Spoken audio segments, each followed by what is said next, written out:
Greetings and salutations, Wastelanders and Wanderers.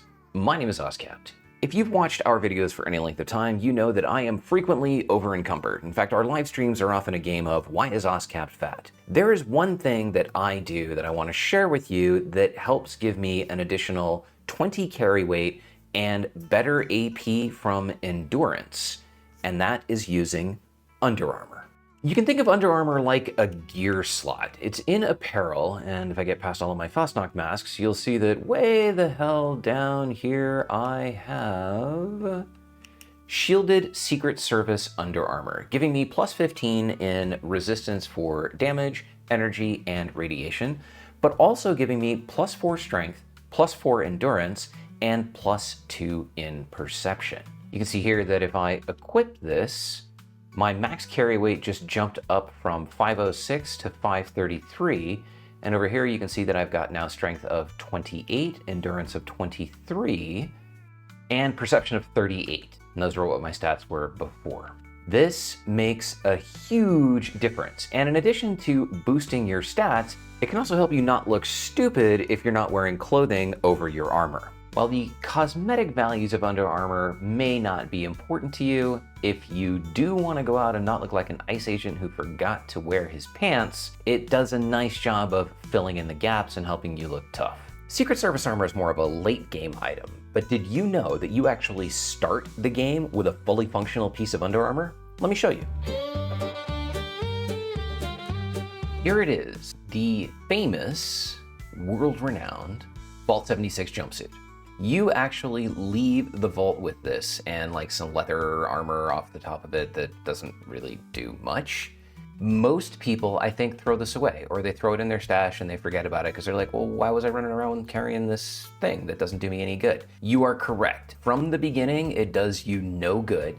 But if you follow the very first story missions, you can actually upgrade it into something that's not terrible. And early on in the game, not terrible is actually pretty good. One of the first missions that you have coming out of the vault is to pick up all of the Overseer's logs. And in several locations, you'll listen to those logs, and by doing so, you will pick up the necessary knowledge to upgrade your jumpsuit. Starting with the log that's at the firehouse at the Charleston Fire Department. There you will learn how to make treated lining. Later, when you venture over to Camp Venture, pun intended, you'll learn how to make resistant lining. Once you go through Fort Defiance, you'll learn how to make the protective lining. And finally, when you go to any of the nuclear silos, you will learn how to make the shielded lining. And that can be Site Alpha, Site Bravo, or Site Charlie. All of the underarmor upgrades follow this progression. So with treated, we will get plus 1 luck, plus 1 endurance, and we start to pick up some additional damage resistances. With resistance, that goes to plus 1 luck, plus 2 intelligence, and plus 1 endurance, and our resistances go up to 3. Protective, resistances go to 4, and we're now getting luck, intelligence, endurance, and strength. And finally, with shielded, we have resistances of 5, and plus 2 luck, plus 2 intelligence, plus 2 endurance, and plus 1 strength. One of the things that I like to do is head over to the donation box at Vault 76, or the one outside of the White Spring Refuge, and toss the jumpsuits into that. Upgraded gear is nice for new players to find. There are a lot of different types of underarmor that you will encounter throughout the game.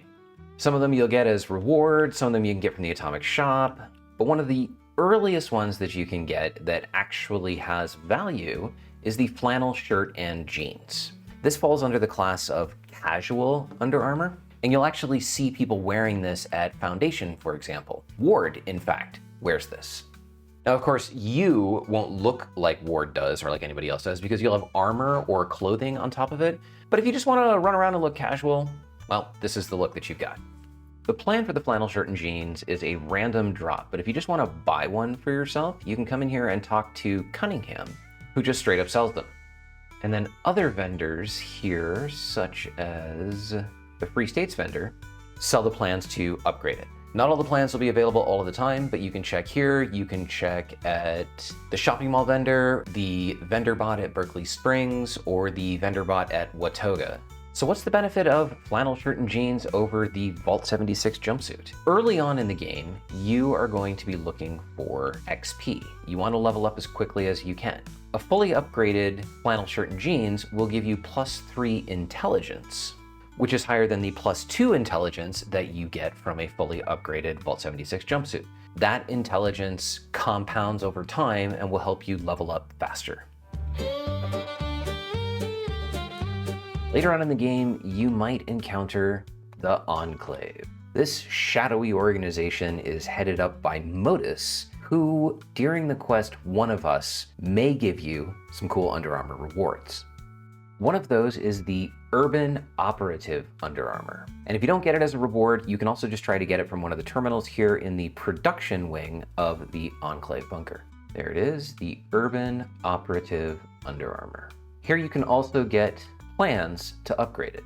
And this introduces a new mechanic. You saw that I just bought the treated lining, and that is the lowest tier. You have to buy each tier and then bounce to a different server to get the next tier to show up. If all you're after is the shielded underarmor, well, then it gets a little bit pricey. But at its highest tier, the shielded Urban Operative underarmor will give you +2 perception and +3 strength, while giving you a total of 27 points of damage resistance spread across 9 for damage, 13 for energy, and 5 for radiation. The other Enclave variant is the Enclave Secret Operative underarmor, which is only available as a reward from raids. It's the only underarmor that gives you 10 damage resistance and 10 energy resistance without any upgrades, but it offsets that by reducing your action points by 10. Once you have it fully upgraded, it behaves exactly the same as the Urban Operative underarmor. So unless you are using this just to increase your damage resistance while running raids, it's not actually a good deal because you lose 10 AP if you continue to wear it. Next up is the Marine Wetsuit, which also has a chance to be awarded from the One of Us quest. Like all underarmors, it gives you nothing by default, which makes it kind of silly, but you do look good wearing it. And you can upgrade it to give you additional resistances and special bonuses. This one, when maxed out, will give you 27 points of resistance spread across all 3 categories, as well as 2 points of endurance, 1 point of perception, and 2 points of strength. Strength is valuable. That's why we saw +3 strength in the last one. We're seeing +2 strength now, and in the next one, you'll see even more strength. As you progress through the game, things like being able to hit harder and being able to carry more are more important than being able to level up fast. I think the Marine Wetsuit is better than the Operative underarmors because with the extra points in endurance, if you are running Thirst Quencher, it will actually give you additional AP. And if you're doing anything with VATS, that's great. In fact, you can get other benefits here, like increased damage and energy resistance based on your endurance. I like the underarmors that offer bonuses for endurance, which is why I think that the Marine Wetsuit is better than the Operative underarmors. Because if you're using Thirst Quencher or Iron Stomach, you will actually get additional damage and energy resistance as well as action points based on endurance points. And the Marine Wetsuit shares its upgrades with the Operative underarmors. So you can still buy them all from the Modus terminal and upgrade the Marine Wetsuit. That brings us to the Holy Grail of underarmor, which is the Secret Service underarmor, specifically the shielded Secret Service underarmor. When fully upgraded, this will give you a whopping +15 to damage, energy, and radiation resistances, as well as +4 strength, +2 perception, and +4 endurance. This is what you want to try and get. So how do you do that? Well, you're gonna need to talk to Minerva or Regs, but Minerva's often easier to find, and you can buy stuff from Minerva without having to grind out reputation with the Settlers or the Raiders, or finish the Gold Vault 79 mission where you uncover Regs. Minerva happens to be at the White Spring Resort today, and you can see that she sells the plans for the underarmor itself, as well as its upgrades. You can buy them in any order. She doesn't sell them all the time, so if she doesn't have what you want and you have completed the missions to unlock Vault 79, then you can just go talk to Regs and buy everything there. Regs sells everything. So there you get resistant lining, the rest of it I've already bought. There's protective lining, there's shielded lining. These are going to cost you between 50 and 200 bullion, and because they are gold bullion purchases, you cannot trade, drop, or sell any of them. But that's fine. You're just making it for yourself, right? As you're moving along doing your upgrades, there are some fundamental ingredients that you will not be able to live without. Every tier is going to require ballistic fiber, so this is something that you need to always be collecting. In fact, every single armor upgrade throughout the game is going to need ballistic fiber. Each type of under armor is going to have a second item that it needs. In the case of the Vault 76 jumpsuit, that happens to be gold. And you'll see that the first two tiers, treated and resistant, just need different quantities of ballistic fiber and gold. But once you get into protective and shielded, now you also need some type of flux. Again, this is going to vary depending on what type of under armor you're using, but you're always going to need ballistic fiber and something for the first two tiers, and ballistic fiber, something, and some kind of flux for the second two tiers. And if you want to know the best way to farm for those items, well, here are 2 videos to show you exactly how to do that. Thank you so much for watching. My name is Oskapt, and until next time, stay safe out there, Vault Dwellers. Where the brave dare not stray, Appalachia, oh, it's a treacherous ride, with dangers untold.